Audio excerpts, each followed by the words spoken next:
Hey, beautiful souls, earthly beings, goddesses, empresses, and queens. I am High Divine, Badass Goddess Phoenix Sky here.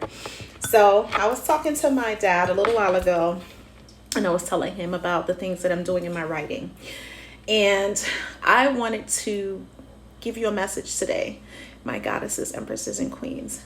My goddesses, don't let the fucking imposter syndrome, don't let the fucking imposter syndrome in your brain tell you that you can't get that job, that you can't start that business, that your gifts and abilities are not good enough. Fuck the ego mind at times, because that's not the truth.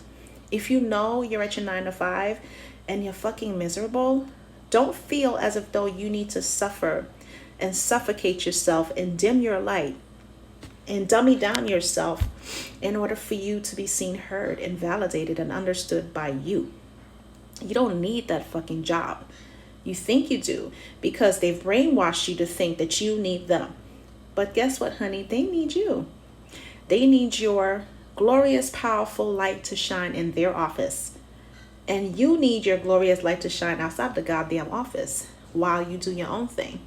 If you got dreams and goals and something that you want to do in your life, start doing it today. Take a leap of faith. Say fuck it and jump. That jump is the greatest gift. I was in corporate America for 20 years and I was suffocating and I was suffering and I was doing my entrepreneurship freelance journey on the side. And at one point, I was tired, I was burnt out, I was aggravated, I was unappreciated. And so I had to make a decision because it broke my spirit.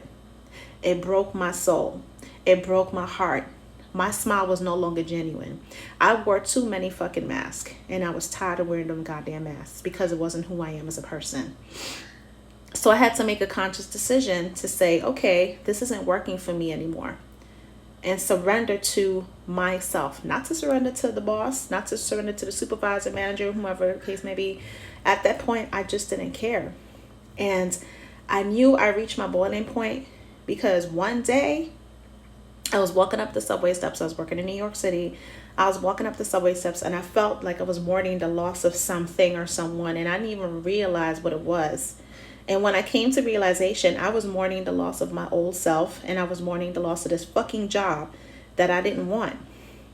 And I made a conscious decision to leave corporate America and move out of New York. And for me to be one with myself, and I moved to Savannah, Georgia, and I started my life over. Was it scary? Hell fucking yeah, it's scary. However, I was at peace with my decision. And I allowed my fear to be my fuel, as Lisa Nichols says. I had to do something different. I had to say different things. I had to be different things to myself because I owed it to myself. Queen, goddess, empress, you owe it to yourself to do something different, to say something different, to be somebody different in order for you to live the life that you love. That when you wake up in the morning, whatever it is that you are so passionate about doing, it doesn't feel like work. That you are not a slave to your negative thoughts. You are not a slave to that fucking imposter syndrome. You're not a slave to the goddamn 9 to 5 or whatever job you work at that you no longer want to be in no more. It's time to elevate and rise, Queen, Goddess, Empress. It's time for you to be exactly who you're created here in this lifetime to be. It's time. Yes, it's scary. I've done it too. Entrepreneurship is so fucking beautiful and so fucking challenging all at the same time. It's showing up every day, but it teaches you discipline. It teaches you to honor yourself. It teaches you to respect your gifts, your talents, and your craft, whatever that is for you. That's what it teaches you. And it teaches you to never give up on yourself.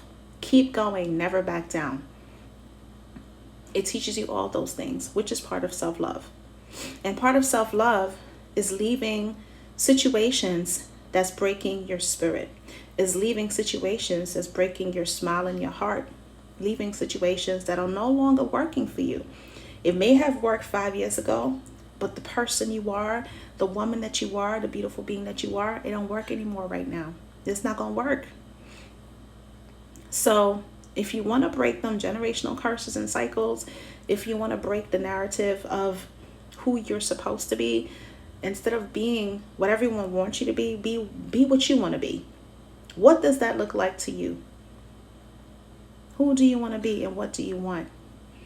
And ask for what you want and ask for what you need, because it's your birthright. I hope this resonates.